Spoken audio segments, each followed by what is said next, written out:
So excited to be joined and want to acknowledge our sponsors, Manley Consulting Group, Majority Action, Hip Hop Caucus, and the Horizon Project. We want to acknowledge their support and all the efforts that have gone into making this conversation this afternoon a success. We're going to prepare to get started while folks are joining the room. So thank you all so much. So my name is Renee Manley. I am on the board of Majority Action and Horizon Project, and I'm also the principal at Manley Consulting Group. And I am excited to be a part of this conversation today on Katrina at 20. It's been 20 years since Hurricane Katrina. And the intersection between climate, capital, and justice in the wake of this disaster and what we can learn from it. But before we begin, I really want to pause in remembrance. Katrina took nearly 2,000 lives. Entire neighborhoods were washed away. Families were scattered. Too many people never came home. And yet, in the midst of the chaos and wreckage, people stayed. They rebuilt churches, they reopened corner stores, they laid roofs at dawn, and they were the ones who demanded that the city rise again. Their courage and their sacrifice is a part of this story, and we honor them today. But honoring them means more than a memory. Katrina showed us that capital is not neutral in a disaster. Every investment choice either hardened communities or hollowed them out. Labor was exploited, insurance collapsed, public money and private power often moved in opposite directions, and investors were not bystanders. We were a part of that chain.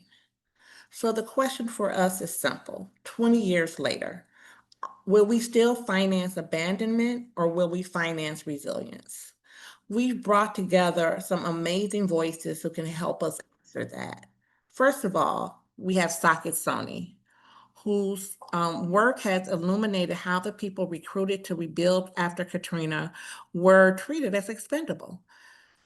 And what that really says about labor standards and why investors must insist upon them. We also are joined by Mary Cirilli, who will connect us to the climate finance lens and what Katrina foreshadowed about the cost of ignoring the physics of climate and the choices investors face today. We also have Carolyn Nagy, who will examine how deregulation and insurance policy left households exposed and how oversight can be reclaimed. And finally, we have Stefan Coward, who will bring us into equity and community impact, because the bottom line is that capital decisions are not abstractions. They decide who comes back, who stays displaced, and which communities get rebuilt. Each of them will speak briefly and then we'll open the dialogue. And as you listen, I ask you to think about one practice that where you can have an impact. Maybe it's something that you will consider not financing, a standard that you can demand, a coalition that you can join. Because I'm going to say right now, memory without action is nostalgia. And today we're here to talk about capital and the impact that we can have in this moment. As we know, Katrina, another climate disaster will happen. We've seen it happen since Katrina, and it will happen again. And what are we going to do about it? I want to go over some ground rules and some housekeeping, and then we'll introduce our first speaker. This webinar is being recorded, and the link to the recording will be shared after the webinar. Closed captioning is enabled, and if needed, click the show captions option in the Zoom controls toolbar. The slides and links to materials will be shared after the webinar, so we have not forgotten about you. And we're asking you to please put your questions in the Q&A box, and we will answer them after the presentation during the Q&A section of the webinar. So I want to bring up our first speaker, Sakit Soni, who is the leader of Resilience Force, who's written an amazing book. If you haven't read it yet, you should. But the first time I met Socket was in the post-Katrina aftermath, where we were both a little younger organizers on the ground, and he was doing amazing work, uh, really on trying to prevent worker exploitation.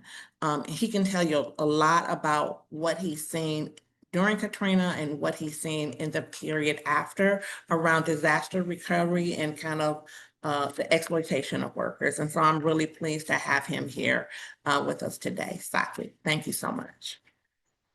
Thank you for having me, and thank you for convening this important discussion.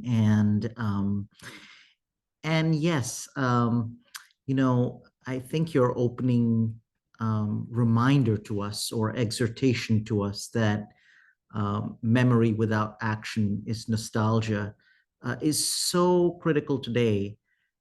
And as a corollary to that, to all those who are listening to this and asking, can anything be done?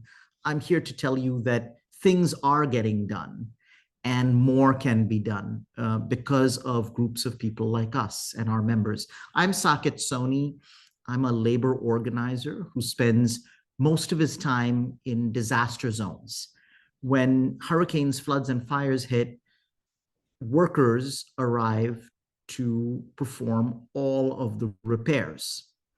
I represent these workers. When hurricanes hit, tens of thousands of people can sometimes lose their homes overnight. And those, all of that damage represents sometimes billions of dollars in rebuilding costs. And all that rebuilding is carried out by members of Resilience Force. So I want to remind you of this day almost 20 years ago. Thank you, Radhika. Unbelievably, this is how it looked 20 years ago, and in the aftermath of Hurricane Katrina making landfall in the Gulf Coast, and of the levees breaking and New Orleans flooding, this region in the United States was turned into the world's largest construction site overnight. The damage was, of course, unprecedented. Almost 2,000 people died, lost their lives. Many more were left on their own to somehow get out of harm's way. And in terms of the damage to homes, there were nearly 1 million homes to be rebuilt in Louisiana and over 1 million to be repaired in Mississippi. And that's just a project at an untold scale. Just to give you a sense of how big that is, it's estimated that there are approximately 12,000 homes to be rebuilt in LA after the recent fires of this year in the Pacific Palisades and Altadena and other areas. Now, in order to perform those kinds of repairs, you need a workforce. And the workers who gathered to do the rebuilding of the US Gulf Coast were largely itinerant workers, largely migrant workers, and many of them were immigrants, mostly undocumented. My days as a labor organizer would start at 5 a.m., where those workers gathered. At 5 a.m., they would stand under a 60-foot tall statue of Robert E. Lee in the middle of the city, in a place called Lee's Circle, where hundreds of Black and brown workers stood waiting for contractors to pull up in buses and pick them up and take them to the still dark and distant corners of the Gulf Coast that needed to be rebuilt and repaired. I would get on those buses with those workers and ride out. And that gave me a front row seat in how American disaster recovery was unfolding. The rebuilding of a great American city and an entire region in the United States. Now, Katrina was supposed to have been a 1,000-year flood, but in the 20 years since Katrina, there have been over $300 billion disasters, over 300 disasters that caused $1 billion or more to repair. Last year's hurricanes, just one of last year's hurricanes, Hurricane Helene, touched ground in 5 states and caused upwards of $58 billion worth of damage. And these workers, as they were doing this work after Katrina, faced untold exploitation. In many instances, they faced injury, they faced wage theft. One weekend, I stumbled on an extraordinary crime. I met 500 workers who I discovered had been trafficked from India to rebuild the Gulf Coast, put into a labor camp, and subjected to deeply exploitative conditions that rose to the level of forced labor. These were the conditions in which many of these workers were working. Next slide, please. So as disasters became more frequent and more destructive in the years after Katrina, these same workers traveled with disasters and went to many more American towns and cities where they rebuilt following storm after storm. Next slide, please. These are the workers that we call the resilience workforce. In the 20 years since Katrina, they've accumulated enormous amounts of skill, and they've accumulated one more thing, which is a deep sense of vocation. They've become an entire American workforce, not just a subset of the construction industry, but an itinerant migrant workforce that has accumulated enormous skill in doing exactly this kind of disaster recovery. Now,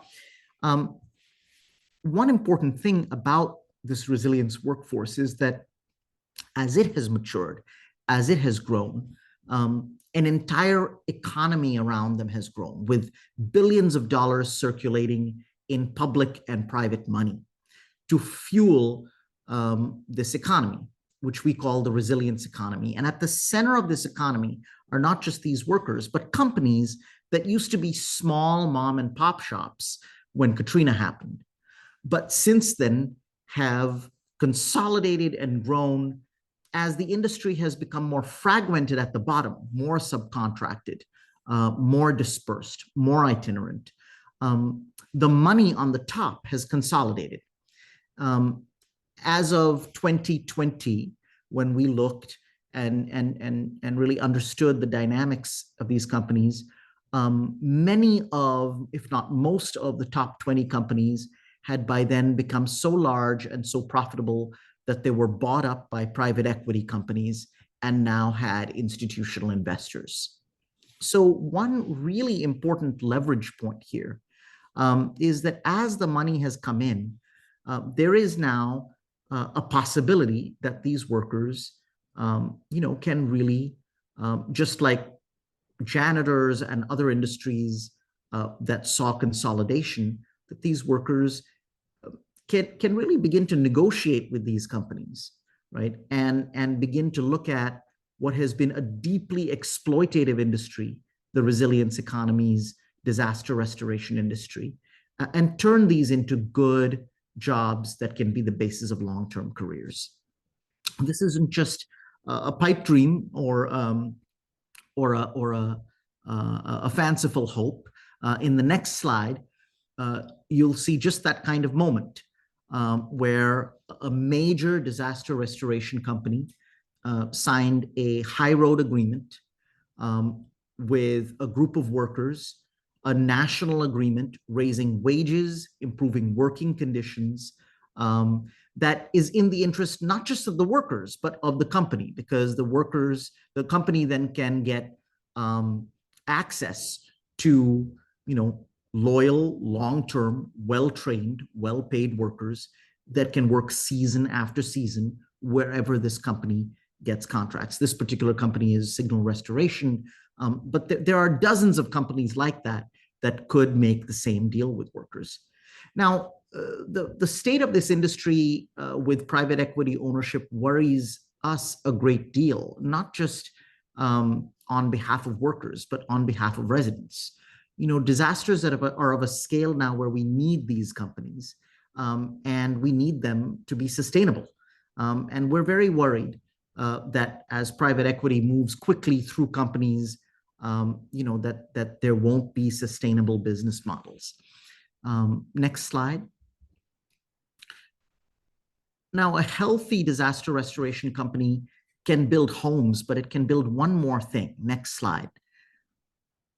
What we see really is that these workers are building not just homes, but bonds with residents who are in states like Florida and Louisiana, residents who are quite different from the workers.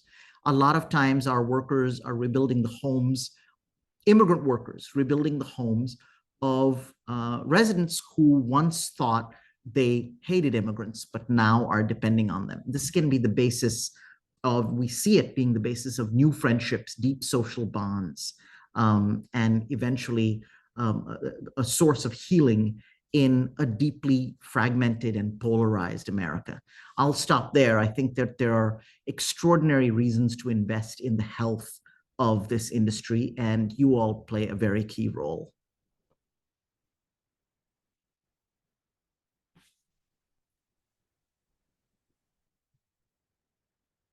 Thank you, Saket. It's certainly a compelling narrative, and it gives us something to do. I want to bring up our next speaker, Mary Cirilli. Mary is the Executive Director of Climate Finance Action and has been working on climate-related issues through this organization, and works primarily on state-focused work, but has been, has a long history of working on climate and justice-related issues. And I'm happy to have Mary here today. Thank you, Mary. Thank you. And thank you, Saket. That was really a great presentation. And we know that Hurricane Katrina was a profound wake-up call. But there's a significant question to be asked, and we've touched on this. Are we listening? Especially with Renee's intro. But I challenge us to go a little bit further and consider that the problem isn't just about financial models. It's about the broader systemic incentives and policies that encourage and even subsidize what is perhaps an unsustainable status quo. So I'd like to cover 4 areas and hopefully 5. The first one is the disconnect in today's financial system. Number 2 is, what are the practical consequences of this disconnect?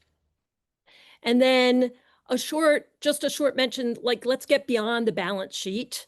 Let's think about labor, communities, and that systemic risk. And where is there a role for our state pension funds? And then if there's time, I have some ideas on how fiduciaries can update practices to reflect what we've learned since Katrina. So I'll begin with the disconnect briefly. So there's a fundamental gap between the climate science we have today and current financial practices. Climate science is increasingly precise about the severity and frequency of climate-related events, but many financial assumptions still operate by looking backwards and rely on outdated models. So there's some things that come from that, and the first one is the failure to price risk accurately. So we know that many traditional financial models still assume a stable climate, believe it or not. And this leads to an underpricing of climate-related risks in various asset classes. The rising cost and reduced availability of insurance are actually direct market signals of increased physical climate risk. There's also a misalignment of time horizons. This short-term thinking and focus of many investment cycles often overlooks the long-term compounding risks projected by climate science. And so in a strange way, the financial systems that we operate in appear to have this false sense of security, and often rely, like I said before, on historical data that is no longer a reliable predictor of future climate conditions.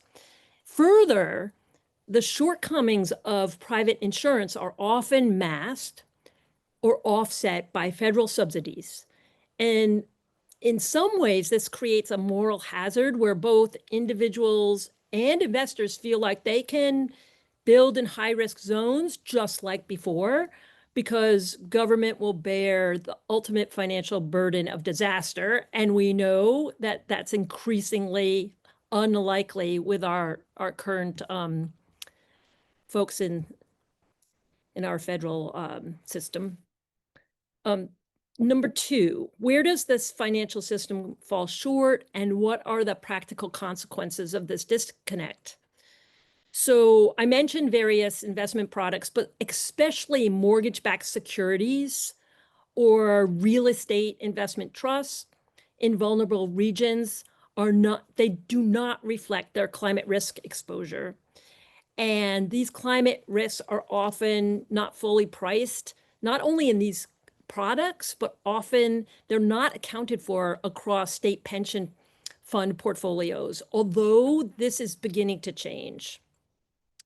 And also, we know that a faltering insurance market comes at a significant personal and economic cost. The continued service pullbacks will disproportionately harm low-income communities and communities of color, who are most likely to live in climate-vulnerable geographies and are the least able to prepare for and recover from natural disasters, and have long had the fewest insurance options. And finally, in this section, property and casualty insurance pricing is based on 1-year intervals. So traditional actuarial tables are becoming obsolete, and this short-term thinking is what drives the insurance, the property and casualty insurance industry. And this has become a real issue because insurance is either unavailable or so unaffordable in these high risk areas that homeowners, businesses, and investors are really exposed to this risk. We've experienced in many sense that a lot of folks still feel like this climate risk is abstract or very distant, but we know that this financial danger that climate risk exposes us to is here, and it's now. And so these climate-driven disasters are already costing billions, as we heard from Socket. These events don't only impact property, but they disrupt supply chains, depress economic activity, and can lead to significant drops in asset values. And they definitely jeopardize the returns that our retirees and workers are depending on from our state pension plans. We know that governments have had to step in. We have our state FAIR plans and the National Flood Insurance Program. As insurers pull back, we're going to have to rely more and more on those. But I'm thinking that these subsidies, while seemingly a form of relief, are really a form of systemic risk that can lock communities in to a cycle of destruction, rebuilding. And instead of promoting true resilience, they can prolong this inevitable cycle. And if you think about it, this might pose a political and social debate about equity, as resources are diverted to very high risk communities, and maybe less at risk communities are missing out. Where I'm thinking that our pension funds could be part of the solution, and it's a fairly new idea. It's that these state pension funds could invest in insurance risk pools. These insurance risk pools are a way to bring together or aggregate and diversify risks across a broader base. So you would spread out the financial risk of catastrophic events like Katrina. But by investing in these pools, public pension plans can achieve several critical objectives by promoting resilience and adaptation.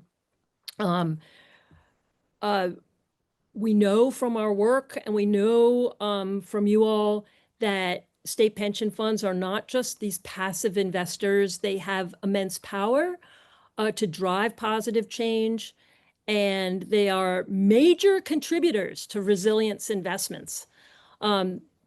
State pension plans are mission-oriented. They're bound by their duties to provide a dignified retirement. So these insurance risk pools can directly support the development of more robust climate risk, kind of transferring that risk, and to complement and protect resilience investments. And in this way, communities can be incentivized and rewarded for resilience measures and adaptation strategies. And also, this aligns with the growing desire of workers to see their money invested in a sustainable future for their local communities. So I can go into a few ideas of how fiduciaries could think about practices and to really stand up for what we've learned since Katrina. There's 5 different ways that we're thinking, and I'll go through them, but I want the audience to know that I can provide more information around some of these ideas afterwards. Fiduciaries could demand that climate risk is integrated into due diligence. Fiduciaries can demand that they be shown that their retirement funds are moving beyond this traditional backward-looking risk assessments. The second point is disclosure. How can the fund use its power to demand that companies disclose the physical risks, the transitional climate risks, so that investors can make better decisions? And then we need to really look at the systems level change, and fiduciaries can really emphasize that the fiduciary duty now includes addressing systemic risks. This is a system risk that really means using their influence to advocate for policies to promote climate resistance. There's 2 examples that are kind of neat. One is that there are 14 states that have community development financial institutions, they're called. These banks actively fund community development projects. And an example that's working right now is that the Rhode Island Infrastructure Bank is using its capital to fund climate adaptation work in Rhode Island. So this is a shift from simply avoiding risk to actively investing in building resilience. Another example is Generation Investment Management has a fund called Just Climate that some California pension plans have been early investors. And just one sec. And this is a way for natural climate solutions to transform land use. So those are some examples. Thank you. Thank you so much, Mary. Now we're going to turn it over to Carolyn Nagy from Americans for Financial Reform, who's been doing a lot of work on the insurance industry and how they are addressing climate risk in the instance of these disasters that we've seen from Katrina to now. Thanks so much, Renee. Hi, everybody. It's an incredible honor to be here on the anniversary of something, that is really, I think, one of the great wrongs in our country's history. How we failed people, both before and after the disaster, is inexcusable. And I know that we've made a lot of changes in terms of how we understand the science, in terms of how we approach our disaster preparedness and response. But 20 years later, I think this is a good time to kind of take account into where we are right now. And I think, the first thing that I like to bring into this conversation is the complicity of the insurance industry in contributing to climate change. So Munich Re, one of the world's largest reinsurers, has known about climate risks to the industry as early as 1973. So significantly, almost 30 years before Katrina. So climate risks to the insurance industry are not a new risk. Yet, despite this, insurers continue to underwrite and finance fossil fuels, which is, of course, the main driver of climate change, using premiums from their customers.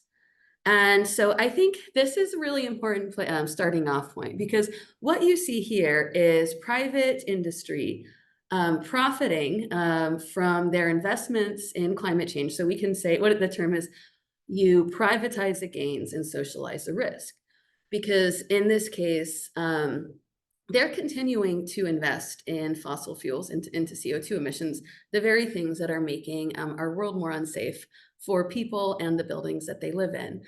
And additionally, responding to communities where they have happily taken people's money for years, decades, generations, and saying, well, actually now, we're going to pull out, we're going to withdraw.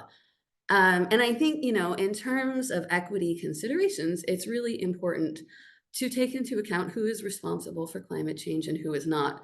Low-income communities, especially communities of color that, due to historic racist trends, our segregation, land use, tend to be located in areas that are more climate vulnerable than other folks, and therefore have a disproportionate risk of being hurt in disasters, exactly like we saw here. These communities should not be they're not responsible for climate change, and they're the least able to financially recover from losses. So I think, when considering equity, we really need to take into account historical justice, our legacy of racism, and the fact that again, you need to really the harms should not be placed to bear on the most vulnerable people and how they're impacted.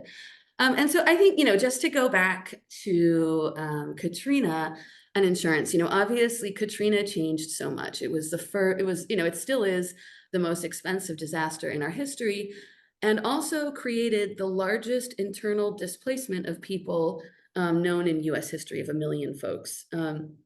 So this is, it was, as dramatic as they come. And for the insurance industry, it did a number of things. Many folks were very genuinely surprised to find that they were not insured for water damage, thinking that their homeowner's insurance would cover it. When folks have flood insurance, when you actually need to get a separate policy provided by the National Flood Insurance Program. So that's, and I think, and this is where you started to see a lot of litigation. Well, what is flood damage versus wind damage? And you saw a lot of claims about things like wind-driven water. That, well, actually, this water wouldn't have been here if there was all this wind, that I did actually take out an insurance policy for. So the insurance industry has responded by, more tightly worded policies, specifically, excluding things like wind-driven water, better modeling, and also dropping, quote unquote, like riskier insurance policies. Just to kind of sort of zoom out, my personal engagement with disaster response happened after Hurricane Sandy, where you saw a lot of these trends continue. And I'm also looking at Altadena, a neighborhood in LA that has historically been affordable to working class Black and families of people of color. We have a lot of issues there right now with people struggling with claims payments, not getting their money, not even being able to cash their checks. So obviously, this is an issue that really touches a lot of like hot button issues in our country's history, specifically, housing, racial justice, and I think blaming victims for the problems that wealthy people caused. Like, for example, with the emphasis on mitigation, you would think that it would be easy for insurers to give folks discounts for undertaking property repairs that would make their homes more resilient in the case of a storm, like getting a better roof. You'd be like, well, of course, insurance companies would give you a lower premium based if you have a stronger roof, because you're going to have more damage or less damage, really, and that's saving them money. What we're not taking into account is that property insurers don't make their money by providing property insurance. They make their money by investing. They make more money by investing premiums folks people gave them, and often investing those premiums into fossil fuel extractions.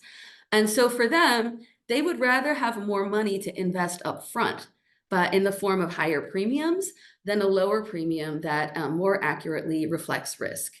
And this is something that we're seeing. Actually, there's a lot of really good new data coming out about the use of credit scores in property insurance rates. Now, you might say, whether or not I have good credit doesn't really impact, like if hailstorms don't care. If I have good credit or not, if I've made, good or better choices, or however you want to judge me. And that's, I really don't think they do, but insurers do care. And what we're seeing actually in some very new data that's come out from our wonderful colleagues at Climate and Community Institute and Consumer Federation of America, I recommend you look at it. Insurance companies charge the typical homeowner 99% more, almost $2,000 each year, just for having a low credit score. And it's often, if you look at premiums, more expensive to have a low credit score than to live in a high disaster risk area. So I think what I'm trying to do, here is kind of poke holes in, the insurance industry's approach, right? Because they will threaten to leave areas, they will threaten to pull out, that they're losing so much money, yet they actually are quite profitable right now. And I think it's really important to note the executive compensation of insurers. Unfortunately, insurance commissioners tend to be very removed from political processes, and they seem to think their job is to be more like agents to private insurance companies.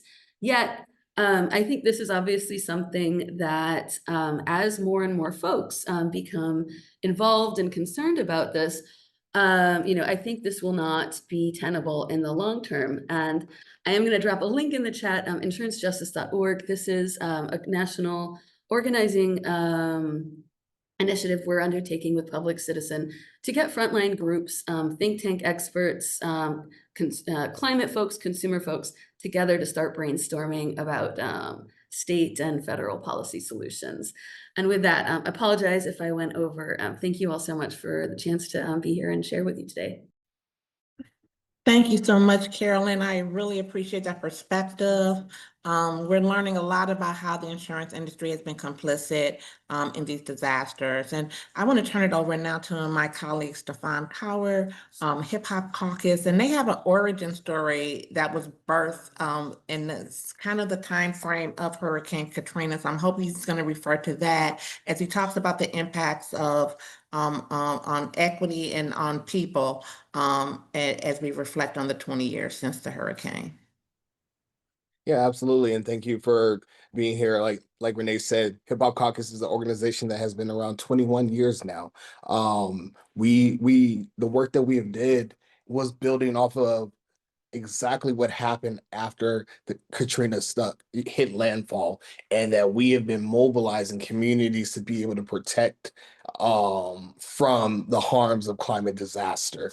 And there's a lot more information I can get into, but what I'd love to be able to tell you is that I want to be able to build on what everybody's been talking about and make some additional connection points. I want you to be able to walk away with four messages that I think that will make things a lot more clearly. I want you to know that Katrina's displacement was a policy failure, not just a natural one. Displacement has long-term effects on labor, culture, economic stability. We know that capital can support community-led recovery and help self-determination. And we also know that investor accountability to communities mean that you can mobilize your capital to help build the good. And in the end, I hope to be able to drop a couple of links for you to be able to keep up with what you do at Hip Hop Caucus and be a part of building the good with us, right? So that first message that I was saying, that Katrina's displacement, Katrina was not just was a policy failure and not just a natural one. 20 years ago, policymakers chose extractive industries and over people. And today we risk repeating that mistake. 50 miles from New Orleans with Ascension Parish.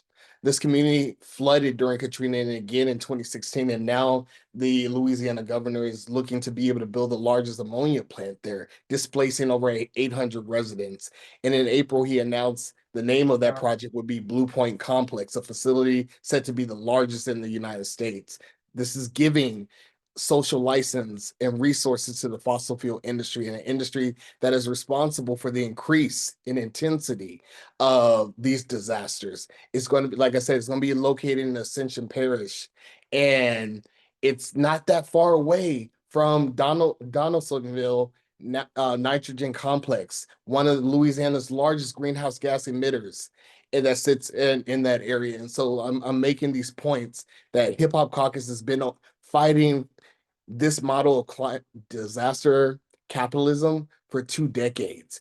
And we see that institutional investors can break this cycle by funding and helping support building the good, keeping families in place and building local wealth rather than lining Wall Street's pockets. That second message of talking about displacement has long-term effects on the labor and culture. When we displace communities, we're not just moving people, we're tearing out the economic and cultural roots that they've built for generations.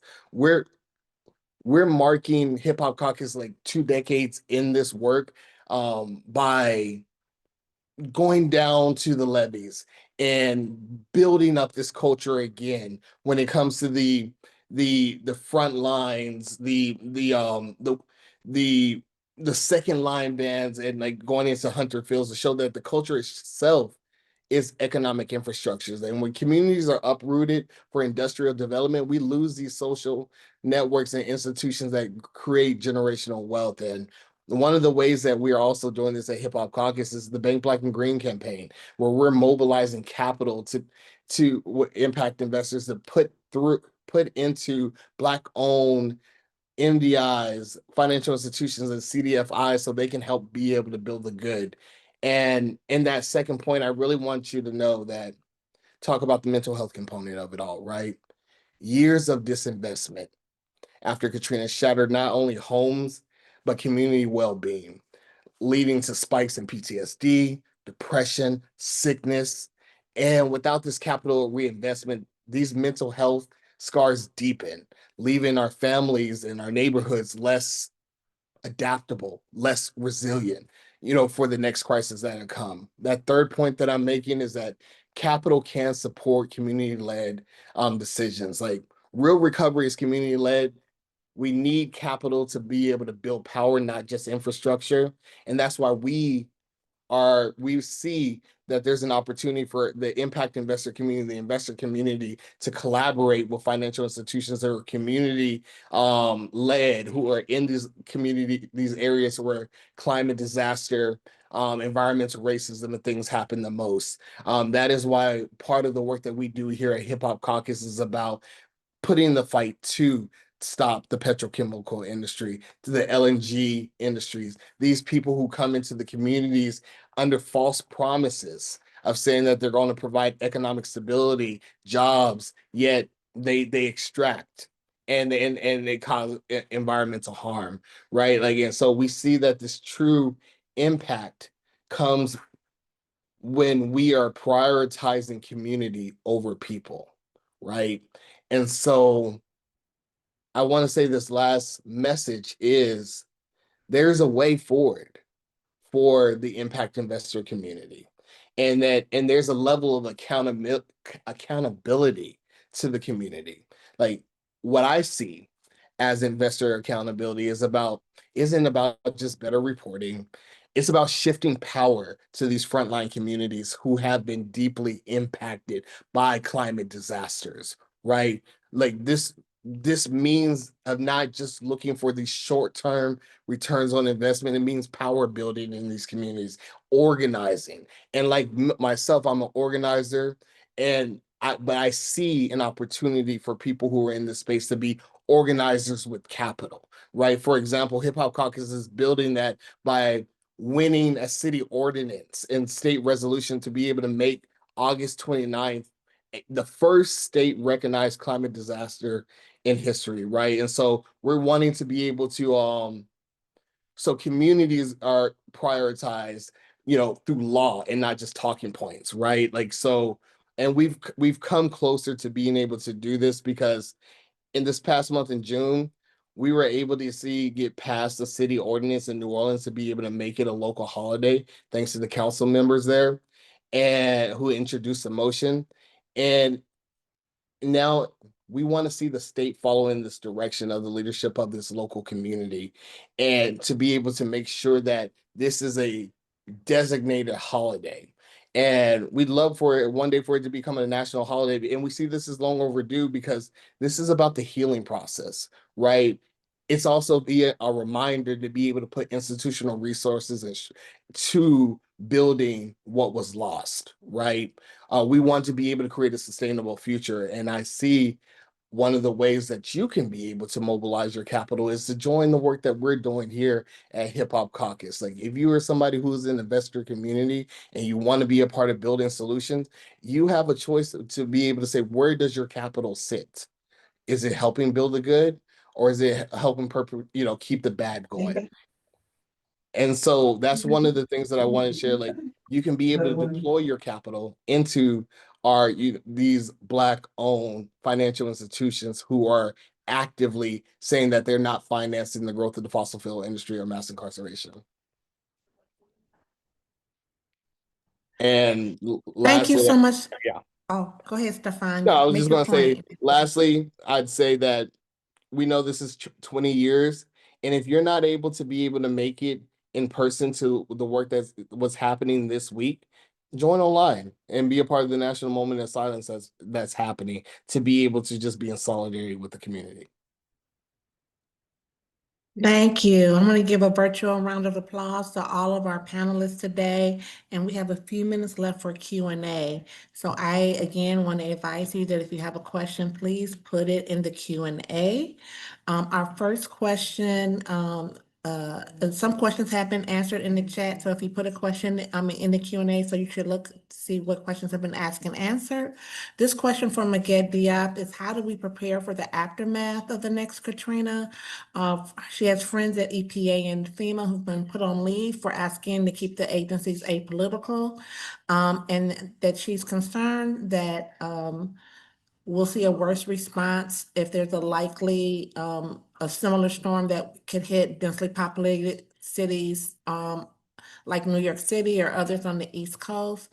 How do we prepare working people for this kind of inevitable event? So I will turn it over to Saket first, and then Mary or Carolyn, if you want to join and answer that, I'd appreciate it. Well, three things.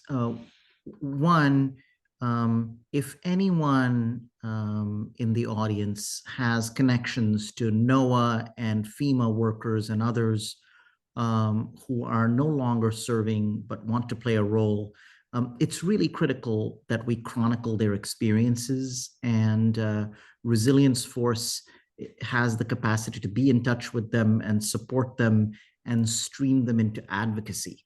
Their voices are absolutely critical right now.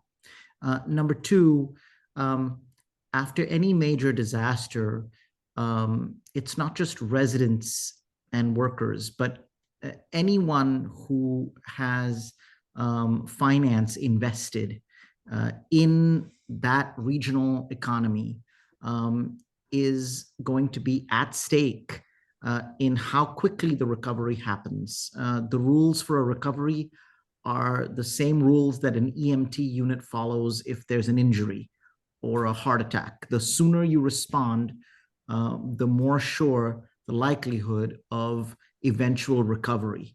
Delayed recovery creates untold losses. So you have a lot of leverage here to call for a better recovery effort. And finally, I think that investors, particularly now, should really raise the cry, not just for disaster recovery, but pre-disaster preparation, so that homes, schools, and communities can face the shocks and stresses of extreme weather going in. We don't just want restoration post-disaster. We need to raise the cry for pre-disaster preparation. And I'll just add, yeah, as a housing person who got my start working for the Center for New York City Neighborhoods, working with folks after Hurricane Sandy there, most people who own property in high-risk areas have no idea what's coming, and really need, we need to invest in education that doesn't come from out of CDBG DR, because sorry to use it like a acronym, but by the point you're getting disaster recovery money, like it's it's a bit late, but like to make sure that folks understand that they have to have separate flood insurance or fire insurance depending on the risk. And I think this is like, we've done a really good job of training up a national network of housing counselors to respond to the foreclosure crisis. And I think home resiliency counseling, insurance counseling is another sort of subject matter that I think, would be really good to like leverage this already very knowledgeable base and workforce for that. I'd like to chime in here with something that Stefan also mentioned, is the community development financial institutions that I mentioned as well. Right now, there's 14 states that have such banks. If these are supported, those resiliency and adaptation measures can be organized by communities, and also that makes a community more insurable. So there's a notion of insurability planning, and also the resilience economy. The workers, how are they being supported in terms of their own ownership of those companies? There's some work around that that's called Ownership Works. Thanks. Thank you. Our next question is from Erin Shackelford. She's specifically asking Saket this question. She wants to hear more about how workers get power in these precarious jobs with private equity owners. Are they able to organize a union and bargain contracts, or is it more voluntary agreements? What role can government and investors play in supporting better working conditions? Well, quickly, these workers are, working sometimes 4, sometimes 5, sometimes 12 disasters a year, going from place to place, a little bit like farm workers from another era. The industry is full of labor contractors and subcontractors, and these workers don't get to aggregate at the workplace. So our strategy really is a broader sectoral organizing venture, where across an entire industry, we're raising safety standards, wages, and other kinds of conditions. Where investors really can come in is, for example, pension funds are institutional investors in the private equity owners of the top 20 companies.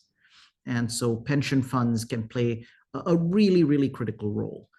State by state, we would like to work with pension funds to really reward the actors who are putting our high road standards in place, institutionalizing them, but also sound the alarm when actors are not doing that. There are repeat offenders in this industry, companies that year after year, either are negligent or actively doing harm to workers. And so it's really important to root out the worst practices, but also create incentives where the high road actors can actually prosper. The margins are very, very small in this industry, and the way things are right now, there aren't enough incentives for high road actors to stay on the high road. So those are some of the interventions that we need. Thank you, Saket. I am so happy to have had all these brilliant people as panelists on this call today. It's, again, it's not about nostalgia. It's about, what we can do now. And we began by remembering those who were lost and those who stayed to rebuild. The lesson is clear. Risk has a face, and there is no neutral money in a disaster. Every dollar either hardens communities or hollows them out. So I'll leave you with 3 questions. What could you consider not financing? What standard will you demand? What coalition will you join? Any of these groups, if you're not following them on social media, if you're not on their email list, I would encourage you to do so. I would be remiss in not acknowledging our sponsors today, Majority Action, Hip Hop Caucus, Climate Finance Action. We are so, and Horizon Project, we are so happy that you supported this effort today.